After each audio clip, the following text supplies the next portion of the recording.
शुरुआत में हम एक सुनसान जगह पर टीवी चलता हुआ देखते हैं, जहां एक टीवी होस्ट एक लड़की का इंटरव्यू ले रही होती है। ये लड़की हाल ही में होने वाले एक मैसेकर यानी एक कत्ले आम में जिंदा बच गई थी। दरअसल कुछ वक्त पहले ही एक कत्ले आम शुरू हो गया था, जिसमें बहुत सारे लोग मारे गए थे। सबको मारने वाला एक जोकर था, एक पागल जोकर जो किसी को भी बगैर किसी वजह के मार दिया करता था। आम तरीके से नहीं, बल्कि काफी बुरी तरह। इस जोकर का नाम था आर्ट दी क्लाउन, जिसे हम आर्ट कहेंगे। अब ये लड़की बच तो गई थी, मगर आर्ट ने इसकी शक्ल का बुरा हाल कर दिया था। उसके चेहरे का हुलिया ही बिगाड़ के रख दिया था। अब जो टीवी हम देख रहे थे जिसमें ये इंटरव्यू चल रहा था, ये आर्ट का था। क्योंकि वो भी ये सब देख रहा था तो वो ठोकर मार कर टीवी को तोड़ देता है, जिसके बाद वो दोबारा से लोगों को मारने के लिए तैयार हो जाता है, जिसके लिए पहले वो अपना जोकर वाला मेकअप करता है और बाद में अपने खतरनाक हथियार उठाता है। टीवी होस्ट इंटरव्यू के बाद अपने दोस्त से फोन पर बातें करने लगती है। वो बता रही थी कि जो लड़की आज आई थी वो बहुत ही बदसूरत थी, उसका ये कहना ही था। तभी उसे अपने पीछे हलचल होती हुई महसूस होती है। वो चेक करने जाती है, लेकिन वहाँ पर कोई नहीं था। फिर तभी अचानक से वो इंटरव्यू वाली लड़की आती है और उस होस्ट की आंखों में उंगलियां घुसा कर उसकी आंखें फोड़ देती है। फिर वो उसके चेहरे का हुलिया बिगाड़ कर उसे जान से मार डालती है। उसने ऐसा इसीलिए किया था क्योंकि उस जोकर यानी आर्ट ने जब से उस पर हमला किया था तो वो बिल्कुल पागल हो गई थी। अब हम दो लड़कियों को देखते हैं जो एक दूसरे की काफी अच्छी दोस्त थी। इनमें एक लड़की का नाम तारा होता है। ये एक पार्टी से वापस लौट रही होती है और वो पार्टी थी हेलोवीन पार्टी। तो जाहिर है आज रात है हेलोवीन की रात। हेलोवीन दरअसल एक ऐसा त्योहार है जिसमें लोग अलग अलग तरह के कपड़े और मास्क लगा के फिरते हैं, और आर्ट भी हेलोवीन पर ही निकलता है एक के बाद एक शिकार करने के लिए। जब ये दोनों बातें कर रही थी तो आर्ट भी इनके पास से गुजर रहा था, जिसकी नजर इन दोनों पर पड़ जाती है। उसे देख तारा की दोस्त उससे मजाक करने लगती है, मगर अगले ही पल वो गायब हो जाता है। वो अब एक पिज्जा की दुकान पर आती है, जहाँ आर्ट भी इनके पीछे पीछे आ जाता है। अंदर आते ही वो तारा को घूरने लगता है। ये चीज तारा को काफी अजीब लगती है, मगर उसकी दोस्त तो जाकर आर्ट के साथ तस्वीरें बनाने लगती। अब ये चीज भी उसे बिल्कुल पसंद नहीं आती। आर्ट एक मशीन से अंगूठी निकाल कर तारा को पहना देता है, जिससे तारा को तो बहुत गुस्सा आता है, लेकिन उसकी दोस्त को तो ये चीज भी काफी अच्छी लगती। अब वो वॉशरूम में जाकर उल्टी सीधी हरकतें करने लगता है, जिससे तंग आकर दुकान का मालिक उसे यहाँ से निकाल देता है। कुछ देर बाद वो दोनों भी वहाँ से निकलकर अपने घर जाने लगे, मगर देखते हैं कि गाड़ी का टायर तो पंचर है। अब तारा फौरन अपनी बहन जिसका नाम विक्टोरिया था उसे कॉल करके यहाँ बुला लेती है मदद के लिए। फिर वो अपनी दोस्त को कहती है कि मुझे वो जोकर ठीक नहीं लग रहा था, और क्या पता टायर उसी ने पंचर किया हो, क्योंकि उसने हमारी गाड़ी देख ली थी। उधर आर्ट ने दुकान के मालिक को काफी बुरी तरह मार कर उसके चेहरे पर आग लगा दी होती है, जिसके बाद वो दूसरे वर्कर को भी पकड़ कर उस पर भी हमला कर देता है। वो उसे भी मार कर उसके चेहरे की जिल्दी निकाल देता है। उधर तारा को वॉशरूम जाना था, मगर यहाँ आसपास कोई वॉशरूम नहीं था। तब उसकी नजर सामने एक बिल्डिंग पर पड़ती है, जहाँ से गार्ड बाहर आता है। तारा उसके पास जाकर यहाँ का वॉशरूम इस्तेमाल करने की इजाजत मांगती है, मगर वो इनकार कर देता है कि मैं यहाँ काम करता हूँ तो मेरी नौकरी खतरे में पड़ सकती है। जिस पर तारा कहती है कि इतनी रात हो गई है, किसी को क्या पता चलेगा कि आपका वॉशरूम इस्तेमाल हुआ है। अब थोड़ा और कहने पर वो मान जाता है और उसे अंदर ले आता है। वो उसे वॉशरूम के पास छोड़कर चला जाता है। गाड़ी में बैठी तारा की दोस्त को खबरों से पता चलता है कि पिज्जा शॉप की मालिक और एक वर्कर की मौत हो गई है, और उन्हें मारने वाला एक जोकर जैसा दिखने वाला आदमी है, जिसने अपने हाथ में एक बैग भी पकड़ा हुआ था। अब ये जानकर वो समझ जाती है कि ये काम उसी जोकर आर्ट का है। तभी गाड़ी में तारा आकर बैठ जाती है, और जब वो इस सब के बारे में उसे बताने के लिए तारा की तरफ देखती है तो पता चलता है कि तारा नहीं बल्कि आर्ट है। तारा जब गाड़ी की तरफ वापस आ रही थी तो उसे एक बच्चे की रोने की आवाज आती है। वो चेक करने जाती है, मगर वहाँ कोई भी नहीं था। तभी अचानक से पीछे एक औरत आ जाती है, जिसे अचानक देखकर तारा घबरा जाती है। औरत ने हाथ में एक गुड़िया पकड़ी हुई थी, जिसे वो अपनी बेटी कह रही थी। दरअसल इसका ज़हनी तवाज़ुन ठीक नहीं था, ये पागल थी। अब तारा उसी बातों में उलझाकर आगे बढ़ती है, जहाँ एक बार फिर उसका सामना होता है आर्ट दी क्लाउन से, जिसके हाथों पर खून लगा हुआ था और वो एकदम शांत खड़ा था। मगर फिर अगले ही पल वो तारा को डरा देता है, तो वो यहाँ से भाग जाती है। भागते भागते वो एक गाड़ी के पीछे आकर छुप जाती है। आर्ट भी उसे ढूंढने के लिए यहाँ आता है, मगर जब वो नहीं मिलती तो वो चला जाता है। तारा को लगता है कि अब सब ठीक है, तो वो यहाँ से निकलने लगती है, मगर तभी पीछे से आर्ट उस पर हमला कर देता है और अपने कुजार से उस पर कई बार वार करता है। फिर वो उसका गला घोटकर उसे मारने ही वाला था, मगर तभी तारा के हाथ एक नोकदार चीज लग जाती है, जिससे वो आर्ट पर हमला करके यहाँ से भाग जाती। अब यहाँ का दरवाजा बंद था, जिसे वो नहीं खोल पाती, इसीलिए वो इधर ही छुप जाती है। तब आर्ट भी यहाँ आता है, तो वो कोई चीज फेंक कर उसका उसका ध्यान भटकाती है और दूसरी तरफ भेज देती है। अब वो दोबारा से निकलने की कोशिश करती है तो देखती है कि आर्ट ने तो यहाँ का मेन दरवाजा भी बंद कर दिया है। वो सीढ़ियों के जरिए ऊपर आती है तो सामने एक जगह पर वो गार्ड को खड़ा हुआ पाती है। वो उसे काफी आवाजें लगाती है मगर वो नहीं सुनता क्योंकि उस वक्त वो गाने सुनने में मगन होता है।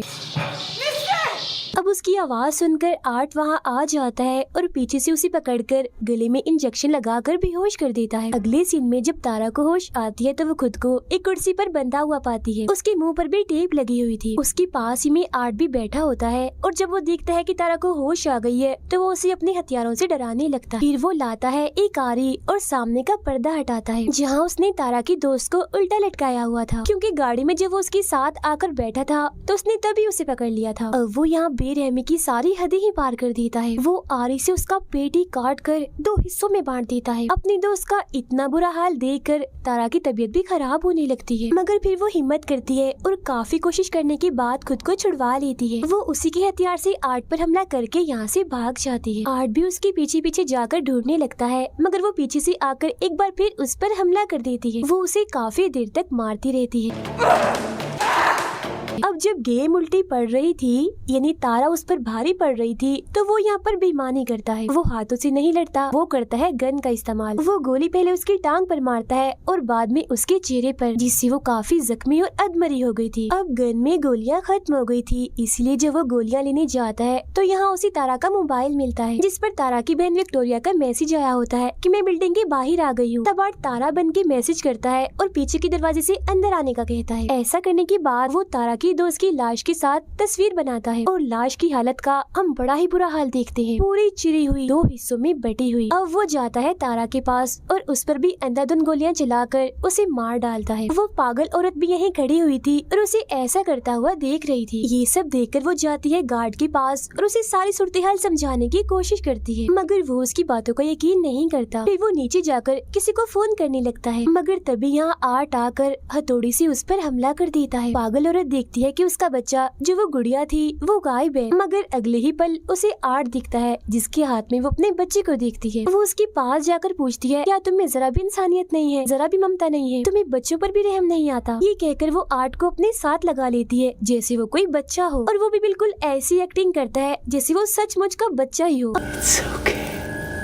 विक्टोरिया भी अंदर आ गई थी और वो तारा को फोन करती है तो बेल की आवाज जब अंदर से आती है तो वो वहाँ चेक करने जाती है। अंदर आकर तो उसके होश उड़ जाते हैं क्योंकि वहाँ वो तारा की दोस्त की कटी हुई लाश देखती है। तभी उसे एक लड़की की आवाज सुनाई देती है। विक्टोरिया समझती है कि ये तारा है, इसीलिए वो चेक करने जब नीचे जाती है तो वहाँ एक औरत को जमीन पर देखती है जो रेंग रही थी क्योंकि काफी जख्मी थी। वो तारा समझकर उसके पास जाती है, मगर तभी उसकी नजर वहाँ पड़ी उस पागल औरत पर जाती है। वो भी काफी जख्मी थी क्योंकि आर्ट ने उसके सीने और सर को काट के बुरा हाल कर दिया था। उसकी हालत बस मरने ही वाली थी। अब यहाँ सवाल ये आता है कि पागल औरत तो इधर ही है, तो ये कौन है जो विक्टोरिया के सामने पड़ी हुई है अपना सर नीचे करके? और फिर तभी हम जान पाते हैं कि ये और कोई नहीं बल्कि आर्ट है जो उसे अपने जाल में फंसाने के लिए यहाँ औरत का भेष बनाकर लेटा हुआ था। वो उस पर भी हमला कर देता है, मगर विक्टोरिया जैसे तैसे करके अपनी जान बचाकर यहाँ से निकल जाती है। वो ऊपर जाकर एक अलमारी में छुप जाती है। तभी यहाँ आर्ट भी आ जाता है जो ये जान चुका था कि वो अलमारी में छुपी है, मगर इससे पहले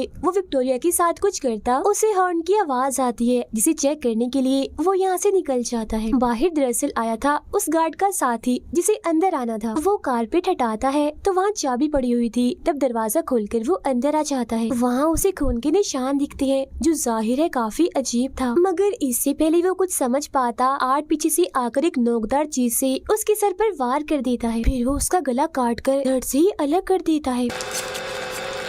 विक्टोरिया यहाँ से निकलने की कोशिश करती है, मगर कोई भी फायदा नहीं होता। वो अपने सामने आर्ट को देखती है जो छोटे बच्चे की साइकिल चला रहा था, मगर अगले ही पल वो यहाँ से गायब हो जाता है और वो साइकिल वहीं पर गिर जाती है। वो उसे बचते हुए यहाँ से निकलने की कोशिश करती है, मगर पीछे से आर्ट आकर उस पर हमला कर देता है। वो शॉपर से उसका दम घोटकर मारने ही वाला था, मगर वो बच जाती है। फिर वो एक नोकदार चीज उठाकर आर्ट के पैर में मारती है और यहाँ से भाग जाती है। वो सीधा आती है अपनी बहन तारा के पास और उसका इतना बुरा हाल देखकर टूट जाती है और रोने लगती है। वो अभी उधर बैठी ही थी कि तभी यहाँ आर्ट आकर उस पर हमला कर देता है। बार बार वार करके वो उसे काफी मारता है, मगर तभी पीछे से गार्ड आकर आर्ट को मारकर बेहोश कर देता है। जी हाँ, गार्ड, क्योंकि वो अभी जिंदा था। वो विक्टोरिया को लेकर एक कमरे में आता है और पुलिस को इस बारे में बताने लगता है। इस बीच वो देखता है कि विक्टोरिया की हालत काफी खराब है। वो उसे अब इमरजेंसी कमरे की तरफ ले जाने लगता है। तभी यहाँ आर्ट एक बार फिर से आकर गार्ड पर हमला कर देता है। वो पहले सिलेंडर से उसे मारता है और बाद में अपने पैर से उसका चेहरा ही कुचल देता है। अब घबराहट के आलम में विक्टोरिया एक लोहे की पाइप से ताला तोड़ने की कोशिश करती है जो आर्ट ने यहाँ पर लगाए थे। ताला टूट तो जाता है, मगर इसका कोई फायदा नहीं था, क्योंकि आर्ट उसके काफी करीब आ गया था और फौरन ही उसे पकड़कर मारने लगता है। मगर तभी विक्टोरिया उसकी आंख में एक चीज घुसाकर यहाँ से भाग जाती है। वो भागकर एक गैराज में आती है, मगर आर्ट इधर भी पहुँच जाता है, लेकिन क्योंकि यहाँ ताला लगा हुआ था इसीलिए वो अंदर नहीं आ पाता।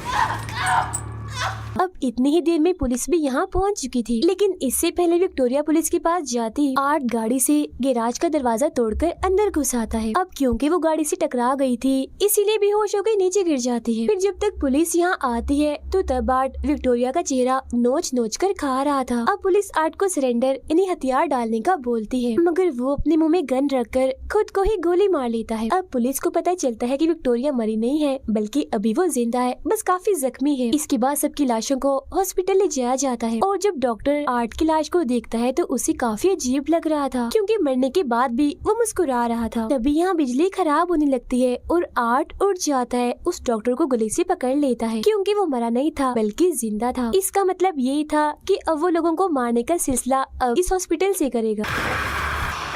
अब कुछ वक्त गुजरता है और हम विक्टोरिया को देखते हैं, जो आखिरकार आर्ट का शिकार होने से बच गई। कल उसे इंटरव्यू के लिए भी जाना है। फौरन बाद हम उसका चेहरा देखते हैं जो काफी भयानक दिख रहा था, जो बिल्कुल वैसा दिख रहा था जैसा इंटरव्यू वाली लड़की का था। अब यहाँ ये राज खुलता है कि विक्टोरिया ही असल में वो लड़की है जो शुरुआत में इंटरव्यू दे रही थी, जिसके बारे में कहा था कि एक मैसे घर में बची है और एक जोकर ने ही सभी को मारा था। अब यहाँ सवाल ये उठता है कि आर्ट ने अपने सर पर गोली मारी थी मगर वो नहीं मरा, आखिर क्यों? क्योंकि दरअसल अभी तक जितने भी लोगों ने उसे मारने की कोशिश की उन सबको ही मौत के घाट उतरना पड़ा। अब यहाँ ये चीज क्लियर नहीं हुई कि क्या उसे मारा जा सकता है या नहीं। हो सकता है कि उसे मारा जा भी सकता हो। तो अब ये जानने के लिए हम आगे बढ़ते हैं, जहाँ हम आर्ट को उसी हॉस्पिटल में देखते हैं जब उसने डॉक्टर को पकड़ लिया था। वो डॉक्टर को मारकर काफी जख्मी कर देता है और लगातार उसके पीछे पड़ा हुआ था। डॉक्टर खून में लथपथ था और वो रेंगता हुआ बाहर आता है और पुलिस को कॉल कर देता है, मगर उस बेचारे की तो आवाज ही नहीं निकलती, क्योंकि आर्ट ने उसके गले पर वार किया था। उसे और दर्द देने के लिए वो उसकी आंख निकाल कर पहले उसके साथ खेलता है और बाद में उसे अपनी फूटी हुई आंख की जगह लगा लेता है। अब वो उसे और मारता है और आखिरकार उसका सर ही चीर कर उसे बड़ी भयानक मौत देता है।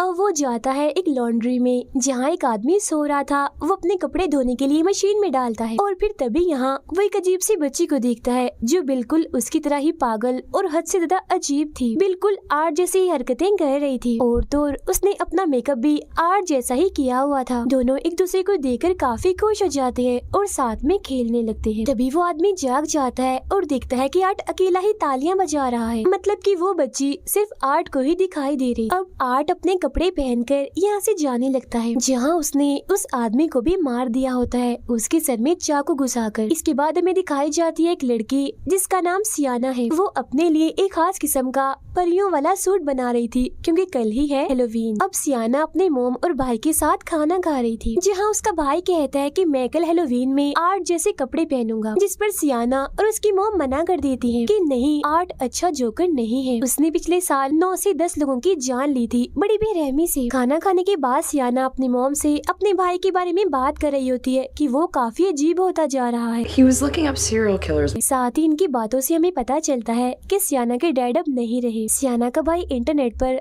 आर्ट के बारे में सर्च कर रहा था और जितने लोगों को उसने मारा था वो सबके बारे में बड़े गौर से पढ़ रहा था। इसके बाद वो अपनी बहन सियाना के पास आता है और पूछता है कि क्या वो जोकर आर्ट अभी होगा, क्योंकि उसकी लाश नहीं मिली थी। जिस पर वो कहती है आर्ट मर चुका है और अगर ना भी मरा हुआ तो कम से कम वो यहाँ नहीं आएगा। इसके बाद सियाना एक टीवी शो देखते देखते सो जाती है, जहाँ वो जैसे ही सपना देखती है तो फौरन ही वो उस टीवी शो में पहुँच जाती है। इधर वो भी किसी बच्चे की तरह ही बनी हुई थी और उसके साथ वाले सारे बच्चे काफी एंजॉय कर रहे थे। यहाँ एक बच्चा आर्ट क्रिस्पीज नाम की एक चीज खा रहा था, जो कोई खाने के लायक चीज नहीं थी, बल्कि उसमें डाले हुए थे टूटे कांच के टुकड़े, प्लेट्स और कीड़े मकोड़े। फौरन ही वहाँ पर आ जाता है आर्ट दी क्लाउन और सबको गिफ्ट देने लगता है, लेकिन वो सियाना को बड़ी ही गंदी चीज देता है, एक बर्तन जिसमें धड़कते हुए दिल के साथ कुछ सांप और गोश्त था, जिसे देखकर उसे काफी बुरा लगता है। फिर वो अपने बैग से बंदूक निकाल कर अंधाधुंध गोलियां चलाकर सभी बच्चों को मार देता है।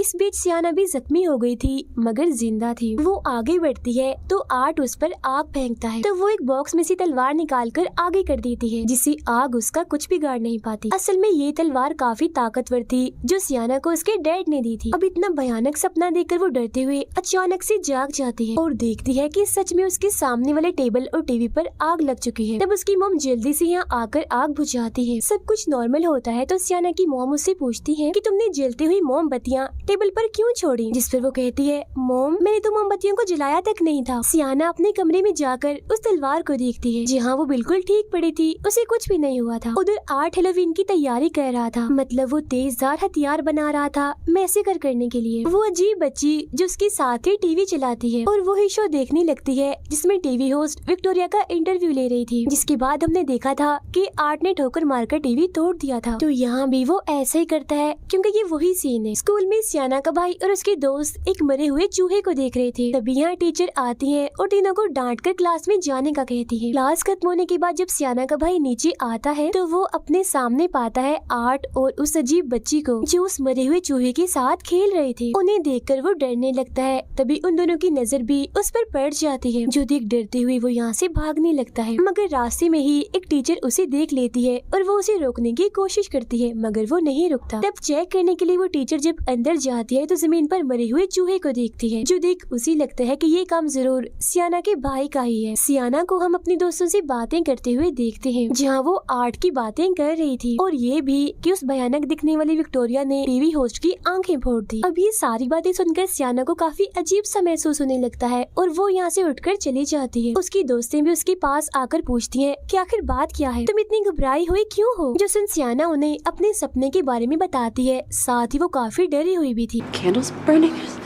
अगले दिन वो अपने दोस्त के साथ हेलोवीन की शॉपिंग करने चली जाती है। उसकी दोस्त को कॉल आ जाती है जो सुनने वो बाहर चली गई थी। तब बदकिस्मती से वहाँ आ जाता है आर्ट दी क्लाउन। तब सियाना उसे बचते हुए ऊपर चली जाती है और कुछ खरीदने की एक्टिंग करने लगती है, लेकिन मुसीबत वो अपना बैग तो नीचे ही भूल गई थी जिसमें पैसे रखे थे। तब पलक झपकते ही आर्ट उसका बैग लेकर आता है तो वो पैसे देती है, लेकिन यहाँ आर्ट उसे परेशान करने का, तंग करने का कोई मौका नहीं छोड़ता। मगर सियाना अभी भी इस सोच में है कि ये सच में आर्ट ही है या कोई उसके साथ मजाक कर रहा है। फिर इसके बाद वो यहाँ से चली जाती है। उसके जाते ही आर्ट दुकान बंद कर देता है, मतलब वो टैग जिस पर दुकान खुली लिखा था वो उसे पलटकर बंद की तरफ कर देता है। इसके बाद वो अपने लिए एक छोटा सा बाजा खरीदता है, मगर पैसे देने की बजाय वो अपने हथियार बाहर निकालने लगता है, जो देख दुकानदार को गुस्सा आ जाता है और वो आर्ट को बातें सुनाने लगता है। तब उसका मुंह बंद करने के लिए आर्ट पहले उसके सर पर बोतल से मारता है और बाद में उसकी आंख में एक मोटी चीज घुसा देता है। इस सबसे भी जब उसका दिल नहीं भरता तो पहले वो बड़ी सी चाकू से उसके सर पर वार करता है और बाद में उसके गले पर मारकर जिस्म से ही अलग कर देता है।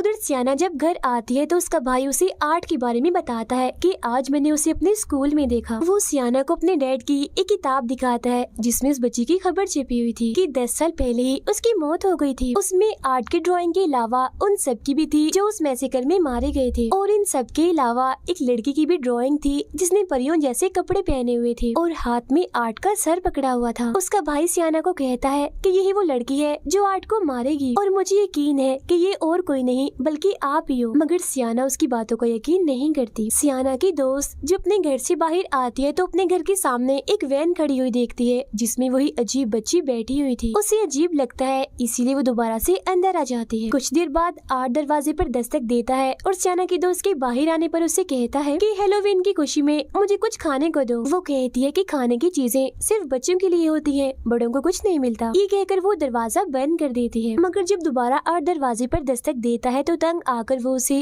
खाने की चीजें दे देती है। अब तभी उसकी नजर आर्ट के बैग में जाती है जिसमें कुछ हथियार और औजार थे जिन पर खून लगा हुआ था। उधर सियाना भी हैलोवीन पार्टी के लिए तैयार होने लगती है। अब जब सियाना की दोस्त अकेली थी तो उसे नीचे से कुछ आवाजें सुनाई देती हैं। वो चेक करने जब नीचे आती है तो देखती है कि शीशे का दरवाजा टूटा हुआ है क्योंकि घर में आर्ट घुस आया था और वो यहाँ ऐसे घूम रहा था जैसे घर उसका ही हो। अब जब उसकी नजर सियाना की दोस्त पर पड़ती है तो वो उसके पीछे पड़ जाता है। वो बचने के लिए अपने कमरे में आती है लेकिन आर्ट आखिरकार उसे पकड़ ही लेता है। पहले वो उसके चेहरे पर कट मारता है जिससे उसकी आंख भी कट जाती है, जिसके बाद वो उसके सर की जिल्द काट कर बालों वाले हिस्से को ही अलग कर देता है। अब बेरहमी उसकी हद से बढ़ जाती है क्योंकि वो चाकू से उसकी पीठ को काफी गहरा काट देता है। वो फिर उसकी बाजू ही उसके जिस्म से अलग कर देता है। अभी भी उसका दिल नहीं भरता तो वो अपने हाथों से ही उसके चेहरे की स्किन नोच कर अलग कर देता है। वो उसका बहुत बुरा हाल कर देता है, काफी खून बह रहा था उसका। कुछ वक्त के बाद जब उसकी मॉम घर आती है तो वो ऊपर आकर बड़ा ही भयानक नजारा देखती है कि पूरा कमरा खून से भरा पड़ा है और वो खून है उनकी बेटी का, जहाँ अब आर्ट उसके बचे हुए जिस्म की चीर फाड़ कर रहा था। उसका बहुत ही बुरा हाल था मगर हैरत कि वो अभी भी जिंदा थी। इसके बाद वो उसकी मॉम को भी काफी बुरी तरह से मार देता है। फिर जब बच्चे हैलोवीन की चीज लेने आते हैं तो वो बच्चों को उस लड़की की मॉम के सर में कैंडीज रख कर देता है। बच्चे कुछ भी समझ नहीं पाते, उन्हें ये नकली सर लगता है और वो यहाँ से चले जाते हैं। उधर हैलोवीन पार्टी में सियाना को अपनी दोस्त की फिक्र हो रही थी क्योंकि अभी तक वो पार्टी में नहीं आई थी, जबकि उसके बाकी दोस्त पार्टी में आ गए थे और अब वो डांस करने लगते हैं और काफी मजे कर रहे थे। सियाना के भाई को हम उसके कमरे में देखते हैं क्योंकि उसकी मॉम ने उसे पार्टी में जाने नहीं दिया था। आर्ट के बारे में बताने के लिए वो अपनी मॉम को अपने डैड की वही किताब दिखाता है जिसे उसकी मॉम फाड़ देती है। वो अपनी मॉम से बदतमीजी करता है तो वो उसे थप्पड़ लगा देती है तो वो गुस्सा होकर अपने घर से निकल जाता है। फिर जब उसकी मॉम बाहर आती है तो देखती है कि उनके बेटे ने सब कुछ खराब कर दिया है, यहाँ तक कि गाड़ी भी गंदी कर दी थी और उस पर अपनी माँ के लिए गाली लिख दी थी, जो देख उसकी मॉम को काफी बुरा लगता है। सियाना के भाई को वही वैन दिखती है जिसमें वो उसी अजीब सी बच्ची को बैठा हुआ पाता है। ये देखकर तो उसकी हालत ही खराब हो जाती है और वो फौरन ही अपने घर की तरफ भाग जाता है। अब सियाना की मॉम गाड़ी साफ करने लगती है, इस बात से अनजान होकर कि इसमें आर्ट बैठा हुआ है, जिसका साफ मतलब था कि गाड़ी का ऐसा हाल और किसी ने नहीं बल्कि आर्ट ने किया है। फिर जैसे वो शीशा साफ करती है अंदर आर्ट को बैठा हुआ देख लेती है, मगर कुछ सोचने समझने का मौका दिए बगैर वो उनके सर पर गोली मारकर हट से ही अलग कर देता है। जब सियाना का भाई घर आता है तो देखता है कि आर्ट ने उसकी मॉम की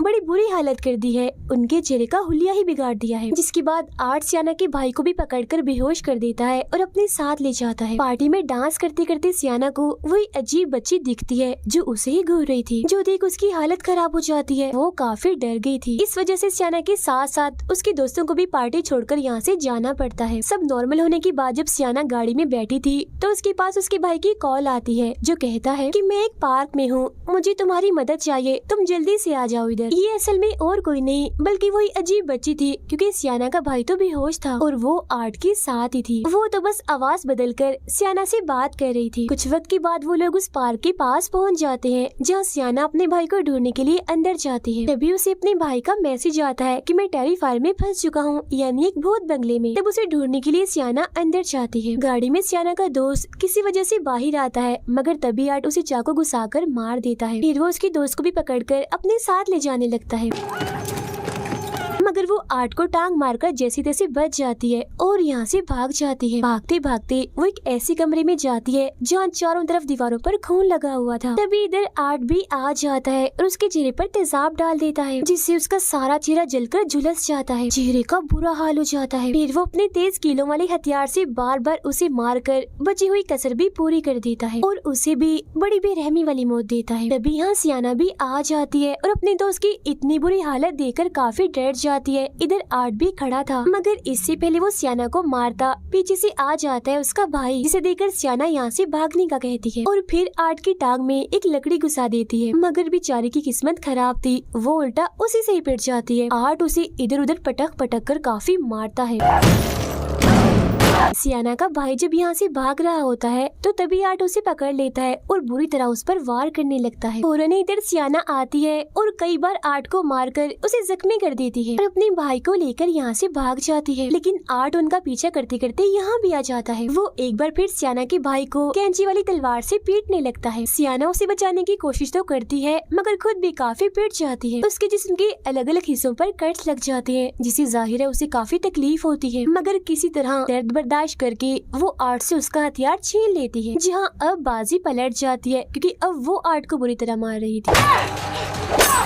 फिर वो उसके सर में एक पाइप घुसाकर बुरा हाल कर देती है, लेकिन अगले ही पल वो उठता है और सियाना को पकड़ लेता है। वो उसे मारने ही वाला था मगर सियाना का भाई उसकी गन निकालकर आर्ट को ही गोली मार देता है। तभी यहाँ वो बच्ची सियाना की मोम के रूप में आती है और उसकी आंखें बंद करके ये दिखाती है कि तुम्हारी मोम भी मारी गई है। जो देख सियाना की बची हुई हिम्मत भी खत्म होने लगती है। फिर वो देखती है कि उसका भाई यहाँ नहीं है। फिर वो अपने भाई को ढूंढती है तो पता चलता है कि आर्ट उसे एक अलग ही जगह पर ले आया। अब जैसे ही सियाना आर्ट के पास आती है तो वो उसे धक्का देकर नीचे बेसमेंट जैसी जगह पर गिरा देता है, लेकिन वो मरती नहीं, बच जाती है। तभी उसे नीचे एक जगह से कोई आवाज़ें लगाने लगता है। इतनी ही देर में आर्ट उसके बहुत ही पास आके खड़ा हो जाता है और उसी जादुई तलवार से जो उसके डैड ने उसे दी थी सियाना को मारकर नीचे गिरा देता है। अब की बार सियाना एक शो में आके गिरी थी मगर वो एक शीशे के बॉक्स में बंद थी जिसमें पानी भरा हुआ था। वो यहाँ से निकलने की काफी कोशिश करती है मगर नहीं निकल पाती और मर जाती है। उधर आर्ट सियाना के भाई को खाने लगता है मगर जैसे उसका भाई चिल्लाता है